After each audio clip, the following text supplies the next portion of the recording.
I noticed quite a few people watching the video on called The Repression of the Empath.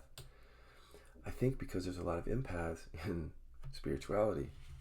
So let's follow up with that a little bit in case you didn't see that. The whole empathic nature thing is I think, that kind of a wild card for us. Like we grow up with that nature, many of us, but we don't know the roots of it. And some of the roots of it may just be that the way that we show up in this life is just more sensitive to energy, to people, to emotions. But what we're finding in KI is something else is happening, which is many empaths have repressed primary human emotions like anger, fear, in some cases joy, love, their own expression of sexuality, could be anything. And then in repressing that, that's held in the body. So the empath who has body contractions is the profile that I'm talking about, or the empath who now has chronic pain or a physical illness that's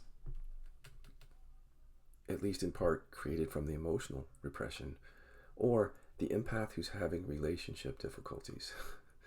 So what do I mean by relationship difficulties? Would be this whole thing where when people show up a certain way with energy, that sense of being repelled by that, it's like a shadow for an empath, meaning whatever we've repressed within ourselves, that energy is still there in our bodies, in our nervous system. So our nervous system has programming that actually sees the shadow in other people, feels it, feels that energy. And what we think that we're objecting to is the other person's energy. But I can assure you that it's different when you come out of repression. You may still feel someone's energy, but the shadow isn't there, meaning the repression has been lifted within your own body. So you can't know what that's like until you go through that work. But essentially, it's like pulling up an emotion that was tucked into your body, like hidden away completely by programming in the mind that's unconscious, that just keeps it down so that that energy isn't expressed, it isn't felt, or isn't expressed fully or felt fully. So again, that's why I say the empath, the profile here would be the empath with the relationship issue, body contraction, something going on there. That's like connecting all the dots. And then the other dot is, with regard to relationship, is the sense of being repelled by certain people's energy. And again, the thing in spirituality is that's actually socially rewarded. If you're thought of as an empath, you're just very sensitive. And that's even thought of as like helpful on the path. And it is to be sensitive to, because that sensitivity, when you go within, it allows you to see things and be, just what empaths do as they process things. They're tuned in a way, inwardly. But there's a lot of suffering with it. And so I want to speak to those who find that empathic nature and they're suffering with it and you can't get a handle on it. So there's a pattern that repeats, you have to notice, is like certain people's energy, you continuously are repelled by it. It doesn't matter whether it's Joe Blow or Mary Jane, that energy. And it could be someone who is like, it could be anything, not just anger, but like narcissism, or a certain person who conveys a certain strength or power, or speaks a lot, or anything. Someone who's obnoxious, someone who's overly emotional. It could be any sort of shadow, but look for those people that you've shadowed out and you've walled yourself off from those people. So one thing that happens for empaths is that over time, as they get into spirituality, the repression separates them from lots of people. So some empaths are living somewhat of solitary life. They don't maybe know why, or they have a sense of it, but they're maybe not aware of the repressions and how that's operating. So when you don't deal with the repressions in your system, again, you object to that energy. It's a very simple resistance to that energy in you. And you may even say, I don't have that energy.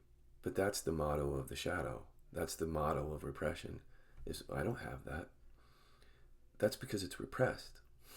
Of course, you're not going to say that. The way it's going to show up is, again, in these relationships where you keep moving away from people that have a certain energy. That's how you're going to see it. Or it's going to show up as that sensitivity plus like this body contraction or network of contractions or pain or even illness that you can't quite see what exactly it's all about. It's just like the effects of the repression, not the actual repression itself. So it's really tricky to see this. And I think this is why people are starting to tune into this message, because it's giving them a pathway on this, because there's a lot of suffering with it. I mentioned in the other video the we space inquiry. This is really cool. We space inquiry is inquiry that takes into account the dynamic of a relationship. So someone comes in to your experience and you feel repelled by their energy. This particular inquiry gets at your objection to that energy, no matter how it appears, whether it appears in that person, or whether you consider expressing or feeling that energy on your side, or whether that energy is allowed at all in the dynamic of this family or this relationship or this community. So you're actually, in we space inquiry, you're learning actually that you're not against the person.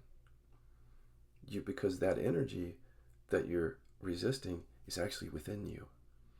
And so in we space inquiry, you learn, for example, that not only do I not like anger in others, I don't like it in myself. So wherever anger shows up, again, could be in others, could be in myself, there's a repression of it. And that's creating separation between you and people who get angry. And everybody has anger. It goes deeper than that, though. It's essentially any energies that from an early age were either too painful or maybe even too beautiful for us to own. It wasn't safe to own and acknowledge certain energies about ourselves, even joy, like all sorts of things. And we don't know it. And that's the thing about repression. Like, the way that they describe it is that it doesn't come into your consciousness. It's repressed so much that it just isn't allowed to come in, or it's not allowed to come in fully at all. And you don't even know it's there. So you could be in spirituality and doing all sorts of practices, thinking that you're really with everything that's arising, and you never touch these repressions.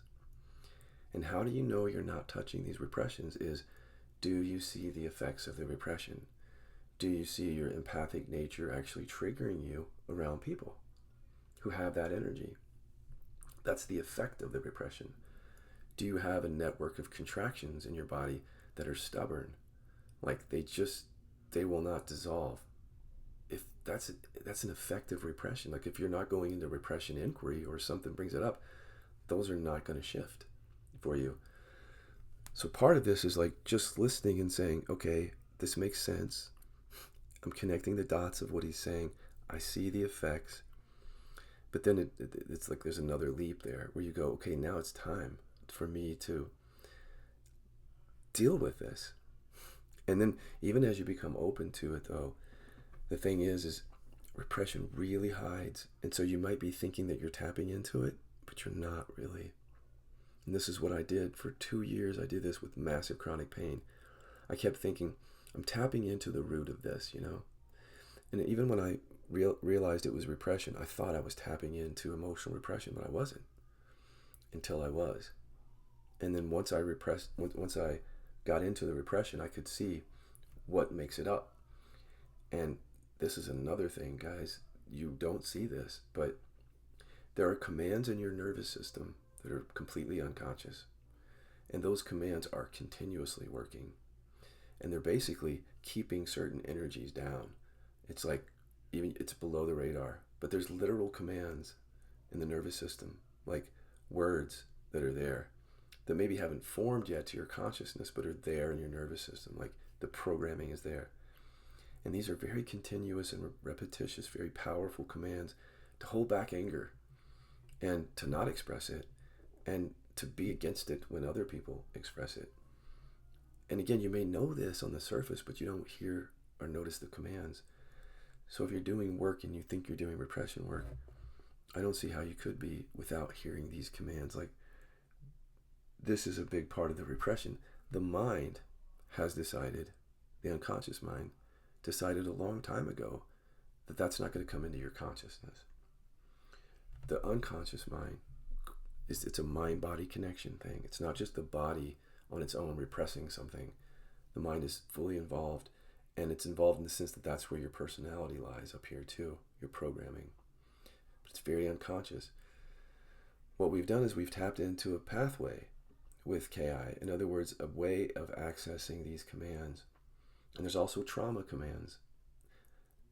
Basically, repression commands are the programming within us that's unconscious that says, don't feel that, don't express that. Something about expression. Whereas trauma commands are often where the repressions come from. So a traumatic event or relationship, a memory of that, may have hidden commands in it, like the fight, flight, freeze, fawn is essentially the trauma response that you hear about, but as a child, that's not what your nervous system is thinking about. It's not thinking, I need to fight or flee here. Like, those are adult words. The commands for trauma responses are like, no, don't, get away from me, stop, I can't, I don't want to. I have to fight, I have to run here, I've got to hide.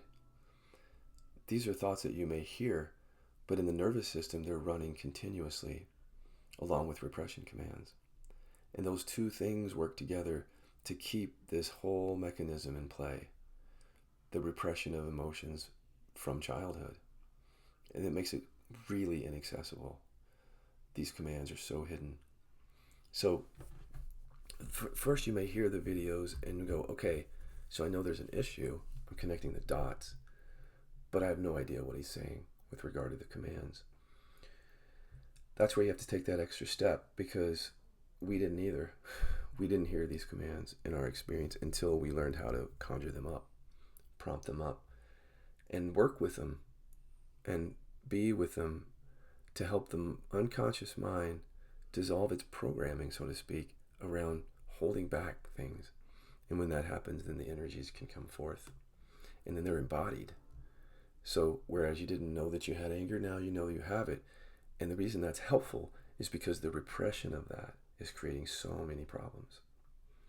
You may think, I don't want to feel anger, but the repression of it, now science says, is creating mental and physical health issues.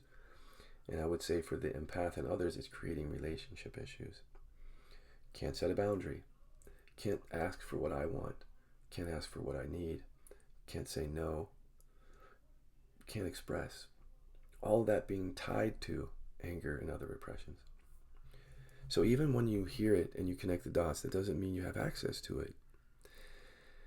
Again, we didn't either. So what we've done here is, what I'm doing is I'm just putting these videos out for people who, again, are connecting with this message, but then kind of scratching their head like, where do I go next?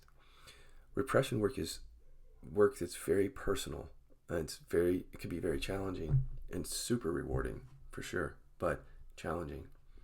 And there's a lot of resistance to it because all your life you've been holding back and getting rewarded from it, right? Like, if I don't show anger, they'll love me, right? If I just hold back and I'm not too much in this situation, it'll be safe. They'll like me, all that. That's very strong conditioning that works against this. We created the members area, the Killaby members area, to support people in learning these tools and then accessing these commands, these repressions.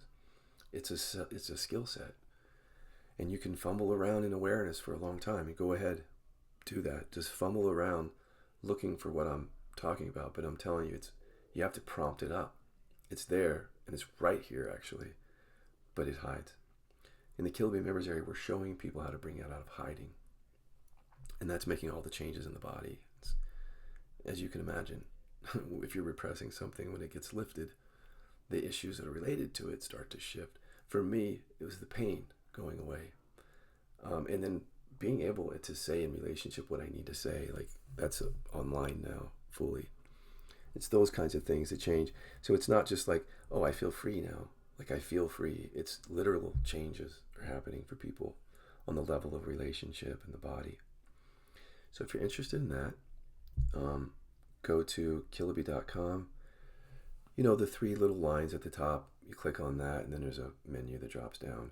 You'll see the Killaby members area.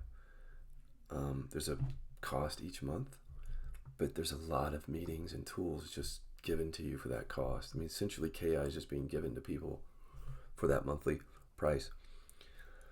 The world is changing in the sense that, like, people aren't going to retreats as much, and there's a lot of choices online.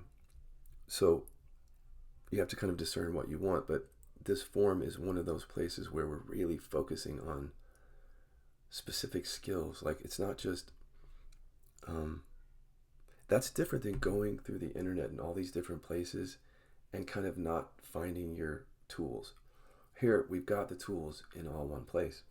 So in this world, this post-COVID world where retreats aren't things that you do as much, the members area is a place where you can go and kind of just be with other people doing this work and learning it and feeling supported by that, and where you can't get that in a physical space as much now. So it's one of the benefits of just post-COVID is creating this community and inviting people in, and that they kind of find their community, because we're all in this together. We all realize that there's areas that we've bypassed or overlooked, and we're using this work to now go back and correct that bypass. And so that's what we have in common, is using these tools in a way that goes deeper for us. So it's nice to be around other people, is the point. Join us if you wish. And if not, I'll just keep coming back on YouTube. Maybe you just resonate and you want to hear me talk about it. But the juice is in the work. It's literally in the experiential work. It's not, these are just words I'm just using to kind of point you to the work. But I realize everybody comes when they're ready, or if they do, whenever they're ready.